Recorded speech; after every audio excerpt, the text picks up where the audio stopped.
Sejam todos muito bem-vindos a esta conferência do curso de autoconhecimento.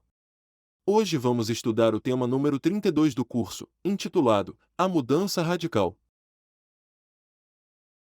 O objetivo desta conferência é aprender como alcançar uma mudança radical em nós mesmos.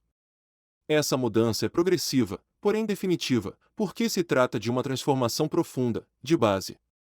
Muitas vezes, tentamos mudar nossa vida por meio de mudanças externas. No entanto, acabamos percebendo que não conseguimos, e que, na verdade, não sabemos como mudar de verdade. Hoje vamos compreender como realizar essa mudança interior e qual é a ferramenta que nos permitirá alcançá-la. Vamos começar analisando esta frase, para entendermos por que nunca conseguimos realizar mudanças reais dentro de nós. Enquanto o ser humano continuar com o erro de acreditar ser único, individual, é evidente que a mudança radical será mais do que impossível. Vamos analisar isso em profundidade. Por estarmos tão identificados com o corpo físico e com a personalidade que construímos nesta existência, acabamos cometendo o erro de acreditar que somos um indivíduo, que somos um só. Porém, na realidade, somos muitas pessoas ao mesmo tempo. Nossa personalidade nos leva a acreditar que somos de um jeito único e fixo. Costumamos nos descrever dizendo, sou uma boa pessoa, ou sou uma pessoa honesta. Ou ainda, sou uma pessoa tímida, sou uma pessoa extrovertida, e assim por diante. Dessa forma, passamos a acreditar que somos um único eu. Dizemos, eu sou assim. Mas o fato é que esse eu sou assim se torna, na prática, o nosso primeiro grande obstáculo para alcançar uma mudança real, porque nos impede de compreender a nossa multiplicidade interior. Não percebemos que, dentro de nós, existem muitos indivíduos, que carregamos diversas formas de ser, muitos eus ou egos, e que cada um deles tem a sua maneira particular de pensar, sentir e agir. Quando estamos felizes, não pensamos, não sentimos e não agimos da mesma forma que quando estamos tristes, com raiva ou com medo. Quando estamos apaixonados, não pensamos, não sentimos e não agimos da mesma forma que quando sentimos ódio ou ciúme. Também não pensamos, não sentimos e não agimos da mesma forma quando estamos com pessoas que queremos impressionar, e quando estamos com pessoas diante das quais nos sentimos mais à vontade e confiantes. Assim, percebemos que, quando dizemos eu sou assim, estamos apenas nos identificando com um dos nossos múltiplos eus. Dentro de nós carregamos todo tipo de defeito psicológico, ou modos de ser. Temos muitos defeitos considerados bons e muitos defeitos considerados ruins. Por exemplo, dentro de nós existe o eu alcoólico. No entanto, pode ser que, por questões de personalidade ou conveniência, não bebamos álcool. Então poderíamos acreditar que não temos o defeito do alcoolismo, quando, na realidade, o temos sim, mas ele se encontra reprimido e se manifesta através da sua polaridade oposta, que é o eu abstêmio. Porém, esse eu abstêmio não possui verdadeira compreensão nem sabedoria em relação ao alcoolismo, e, portanto, não se trata de uma virtude. O abstêmio costuma criticar, julgar e até sentir rejeição, repulsa ou ódio em relação ao alcoólatra. Isso acontece porque, ao não observar nem trabalhar o defeito alcoólico dentro de si, ele apenas o reprime interiormente. Assim, não há compreensão real, não há virtude. Ele está apenas no polo passivo do defeito. E é assim que carregamos dentro de nós uma infinidade de defeitos psicológicos, que se movem nessa dualidade chamada bem e mal. Todos eles aprisionam uma parte da nossa consciência. Somente quando eliminamos de dentro de nós todos esses modos de ser, nossos eus lascivos, coléricos, briguentos, fofoqueiros, preguiçosos, gananciosos, invejosos, orgulhosos, e assim por diante, tanto no seu polo ativo quanto no seu polo passivo, e resgatamos toda a consciência que estava aprisionada, é que nos tornamos apenas consciência. Então, sim, seremos verdadeiramente um. O trabalho interior começa com a autoobservação rigorosa, pois a autoobservação é o ponto de partida do autoconhecimento. Se não nos observarmos, jamais conseguiremos descobrir a nossa realidade interior, quem realmente somos. Se nunca nos observarmos de forma consciente e sincera, não nos daremos conta de que precisamos mudar de maneira profunda e radical. Assim, percebemos que o ponto inicial da mudança radical permanece oculto enquanto o ser humano continuar acreditando que é um só. E a única forma de tomar consciência de que não somos um, mas muitos, é por meio da autoobservação atenta, firme, sem fugas de nenhum tipo. Quando nos observamos, prestando atenção ao que sentimos, pensamos e fazemos ao longo de um único dia da nossa vida, percebemos que, em pouco tempo, mudamos várias vezes a nossa maneira de ser, de sentir, de agir e de falar. Nosso corpo é apenas um veículo pelo qual entram e saem diversos defeitos, utilizando essa máquina humana. Neste momento, somos apenas marionetes dos nossos defeitos psicológicos. Eles lutam entre si para dominar a máquina, criando um verdadeiro caos dentro de nós, pois cada ego busca defender apenas o seu próprio interesse. A raiva quer apenas ferir, maltratar os outros, e, se necessário, até colocar em risco o próprio corpo físico para satisfazer sua necessidade de violência. A luxúria busca apenas satisfação sexual, prazer, infidelidade e assim por diante. A ganância quer somente acumular e gastar de forma desmedida para satisfazer os seus desejos. A tristeza quer apenas sofrer e se lamentar. E assim, cada um dos nossos defeitos psicológicos age em função do seu próprio interesse, buscando a satisfação do seu desejo egóico. Se não tomarmos consciência dessa multiplicidade interna, não seremos capazes de mudar. A mudança radical começa no momento em que passamos a nos observar em cada instante da nossa vida. Quando estamos em estado de autoobservação, permanecemos atentos ao que acontece em nossos centros de energia, especialmente nos 5 centros inferiores, que são justamente os que se encontram mais caídos e desequilibrados: o centro motor, o centro intelectual, o centro emocional, o centro instintivo e o centro sexual. Isso é fundamental, porque, se não observarmos a manifestação dos nossos defeitos psicológicos, não conseguiremos eliminá-los. Afinal, não é possível eliminar erros que desconhecemos. Por isso, é indispensável observar primeiro aquilo que queremos separar da nossa psique. Se estivermos nos observando em determinada situação, por exemplo, quando estamos navegando nas redes sociais e, de repente, vemos algo de natureza sexual, ao permanecermos atentos a nós mesmos poderemos perceber como o centro sexual entra em atividade, e como alguns eus de excitação sexual passam a tomar conta desse centro. Em outras circunstâncias, podemos perceber uma certa ansiedade no centro instintivo e, ao observar com atenção, descobrimos que se trata da manifestação de um defeito psicológico dentro de nós que deseja fumar. Ou, em uma situação de adultério, percebemos que essa ansiedade é gerada pelo eu que quer ser infiel ao parceiro. Ou ainda, podemos descobrir que se trata de um eu de medo, ou de incerteza diante de algo que vai acontecer, que está produzindo esse estado de ansiedade. No centro emocional, podemos identificar todo tipo de emoção. Por exemplo, quando estamos com alguém de quem gostamos, podemos observar uma intensa atividade de defeitos sentimentais e lascivos, desperdiçando de maneira desordenada a nossa energia emocional. Em outras ocasiões, nesse mesmo centro emocional, podemos observar defeitos de ressentimento ou de tristeza. No nível do centro intelectual, podemos perceber como, em certos momentos, a mente é tomada pelo defeito da preocupação, gerando todo tipo de pensamento negativo.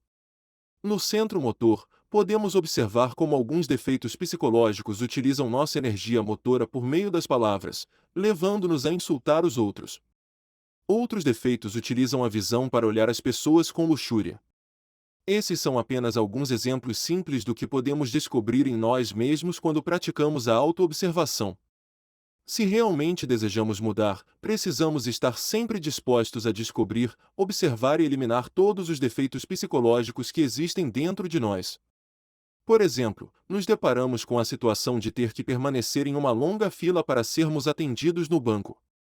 Se, nesse momento, estivermos nos observando, poderemos descobrir diversos defeitos psicológicos que começam a se manifestar. Podemos perceber a preguiça, a impaciência, a intolerância e assim por diante. Em nível emocional, sentimos quase imediatamente uma sensação de repulsa, um desprazer por ter que esperar. No plano mental, observamos como os defeitos da reclamação e da crítica surgem de forma automática. No centro instintivo, percebemos a entrada da ansiedade e da impaciência.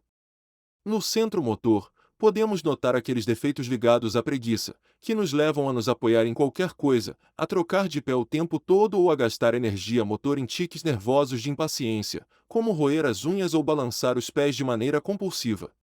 Até mesmo no nível sexual podemos perceber uma certa tensão, pois esses tiques nervosos, que nos levam a movimentos repetitivos e compulsivos, fazem parte do defeito da masturbação, que, por meio desse estímulo repetitivo, gera uma sensação de prazer para tentar nos acalmar.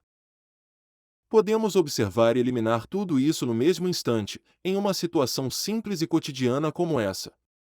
Da mesma forma, inúmeros defeitos psicológicos se manifestam em nós diante dos diversos acontecimentos do dia a dia.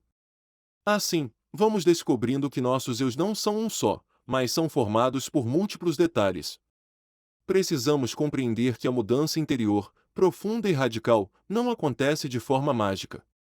Ela acontece à medida que observamos em nós mesmos a manifestação de cada detalhe do defeito e o eliminamos com a ajuda da nossa Mãe Divina particular. Muitas vezes, buscamos promover mudanças externas acreditando que, por meio delas, vamos gerar mudanças internas. Pensamos que, ao mudar de parceiro, de trabalho, de país ou até de religião, algo dentro de nós também vai mudar. No entanto, para onde quer que vamos, levamos conosco os mesmos defeitos psicológicos que criam a nossa realidade. E são justamente eles que nos fazem atrair, repetidamente, as mesmas circunstâncias, o mesmo tipo de pessoas e os mesmos tipos de problemas. Assim, acabamos cometendo os mesmos erros, vez após vez. Em outras ocasiões, tentamos buscar a mudança interior por meio de livros de autoajuda, de espiritualidade ou de sistemas morais e éticos. Seguimos mestres espirituais, fazemos cursos, frequentamos religiões, participamos de conferências como esta. Mas não percebemos que nada disso, por si só, é capaz de nos transformar, porque esse trabalho não é externo, é interno. Aqueles que acreditam que algum manual de boas maneiras, ou algum código ético superficial, possa levá-los à verdadeira transformação, na realidade estão completamente enganados. Queremos que alguém nos diga o que fazer, para então fazermos aquilo e nos sentirmos pessoas boas. Com isso, tentamos nos poupar do esforço de encarar a nossa própria perversidade interior. O que acabamos fazendo é apenas reprimir nossos defeitos para nos encaixarmos em um determinado sistema de moralidade. Mas, como esses defeitos continuam vivos dentro de nós, inevitavelmente voltamos a cair nos mesmos erros.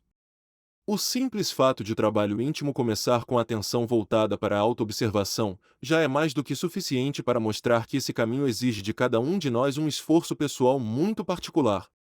Ninguém pode fazer esse trabalho por nós. Ninguém pode nos salvar de nós mesmos.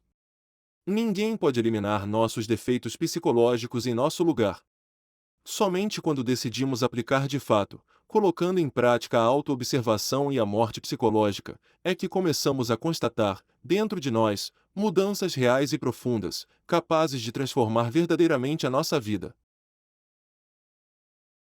Outra coisa que precisamos ter bem clara é que não basta aceitar intelectualmente a ideia de que somos muitos, apenas porque esse conceito soa bem, porque parece lógico, ou porque percebemos que temos diferentes formas de ser. Se não compreendermos, de maneira prática, a necessidade de observar diretamente essa multiplicidade interna de erros, e se não nos encorajarmos a estudar cada um dos nossos defeitos psicológicos para compreendê-los e eliminá-los, não alcançaremos nenhuma mudança real. Estaremos apenas nos enganando. Nenhuma transformação é possível em nossa psique sem a observação direta de todo esse conjunto de fatores subjetivos que carregamos dentro de nós. Somente por meio de um esforço rigoroso e consciente de autoobservação, sem qualquer tipo de fuga, é que podemos verificar, de fato, que não somos um, mas muitos. Quando passamos a nos observar a cada instante, com a intenção sincera de mudar e de eliminar cada expressão do ego que descobrimos em cada um dos nossos centros, então, sim, começamos a gerar em nós mesmos mudanças verdadeiramente radicais. É muito importante compreendermos que admitir intelectualmente a pluralidade do ego e evidenciá-la por meio de uma observação rigorosa são duas coisas completamente diferentes. O que realmente importa é que decidamos começar a nos observar com seriedade, para podermos verificar por nós mesmos tudo aquilo que estamos explicando aqui.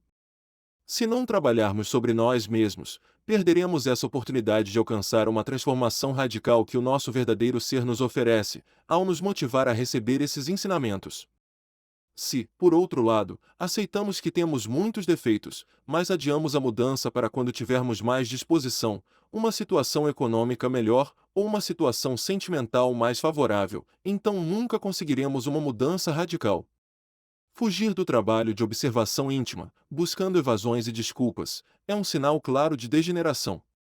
Porque, enquanto uma pessoa mantém a ilusão de que é sempre a mesma, ela não pode mudar. E é evidente que o objetivo deste trabalho é justamente promover uma mudança gradual e real em nossa vida interior.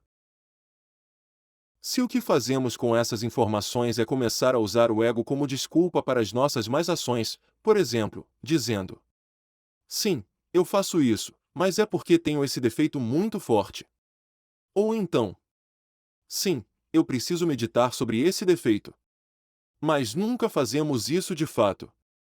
Então isso é um sinal claro de que estamos muito apegados ao defeito e, no fundo, não queremos mudar. Só estamos nos enganando se acreditarmos que estamos mudando apenas porque reconhecemos os nossos defeitos. Se realmente queremos mudar, precisamos começar aqui e agora. Devemos começar a nos observar a partir deste exato momento e decidir que cada detalhe do defeito que descobrirmos se expressando através dos nossos centros será observado, será compreendido e será eliminado. Precisamos parar de ser complacentes com nossos defeitos psicológicos, parar de ser permissivos com eles e parar de permitir que eles continuem assumindo o controle do nosso corpo. Se tudo o que falamos hoje ficar apenas no nível da teoria, então isso não serve para nada. Isso só terá valor se aplicarmos e verificarmos por nós mesmos. Evidenciar, experimentar e compreender, isso é o fundamental. Só assim é possível trabalhar de forma consciente para alcançar mudanças verdadeiramente radicais. De fato, vamos evidenciar essa realidade quando, por meio da autoobservação, conseguirmos descobrir que temos este ou aquele defeito psicológico. Por exemplo, através da autoobservação, podemos perceber que temos o defeito da luxúria, e que é justamente esse defeito que não nos permite parar de desperdiçar a nossa energia sexual. E começamos a viver a mudança quando nos dedicamos a observar cada um dos detalhes que compõem esse defeito e a eliminá-los. No caso da luxúria, eliminamos as sensações instintivas que nos levam à perda de energia. Eliminamos as emoções de prazer e de desprazer que nos empurram para essa perda. Eliminamos o sentimentalismo, os conceitos mentais e a imaginação mecânica com que a mente projeta imagens lascivas. Eliminamos os desejos lascivos e o hábito de expelir a energia sexual por meio da masturbação ou da prática sexual. Eliminamos a ansiedade, as ações mecânicas e assim por diante. E, à medida que observamos e eliminamos toda essa multiplicidade de detalhes que formam o defeito da luxúria, pedindo à nossa Mãe Divina a eliminação de cada um deles, passamos a experimentar a libertação, e então a compreensão surge. Nesse caso, a compreensão do valor da nossa energia sexual e do poder que existe na castidade. À medida que vamos nos tornando conscientes da nossa multiplicidade interior e começamos a vivenciar a mudança que acontece em nós por meio da compreensão e da eliminação de cada um dos nossos modos negativos de ser, a nossa consciência desperta e começamos, de fato, a nos conhecer. Essa experiência é aquele sabor do trabalho de que falamos na conferência sobre meditação. Cada dia, cada circunstância, é uma oportunidade para trabalharmos sobre nós mesmos e para nos tornarmos melhores. E como sabemos que já compreendemos um dos nossos defeitos psicológicos? Quando ele já não nos afeta mais. Quando já não reagimos como reagíamos antes. Quando isso já não nos incomoda e não sofremos mais por causa disso. Então, deixamos de ser escravos desse defeito. E o mais importante, sabemos que realmente compreendemos quando vemos outras pessoas sob a influência desse mesmo defeito e já não as criticamos, já não as julgamos, porque resgatamos a sabedoria, a luz e a consciência que esse defeito mantinha aprisionadas. E assim, pouco a pouco, à medida que avançamos nesse trabalho, vamos conquistando em nós mesmos uma mudança verdadeiramente radical. Assim, percebemos que afirmar uma coisa é muito diferente de compreendê-la de fato. Qualquer pessoa pode falar longamente sobre morte psicológica, libertação ou iluminação, sem nunca ter vivenciado, por meio da autoobservação e da morte psicológica, uma verdadeira transformação interior. Nesse caso, tudo isso se torna apenas um discurso vazio, superficial e ambíguo. Não é útil ficarmos apenas com o conhecimento que recebemos nesta conferência e dizer que ele é verdadeiro. É preciso compreendê-lo. Conhecer e compreender não são a mesma coisa. O conhecimento pertence à mente, enquanto a compreensão nasce do coração. A morte dos nossos defeitos não é algo que deve ficar apenas no nível intelectual, mas algo que precisa ser compreendido profundamente, no coração. O conhecimento se baseia em teorias e conceitos.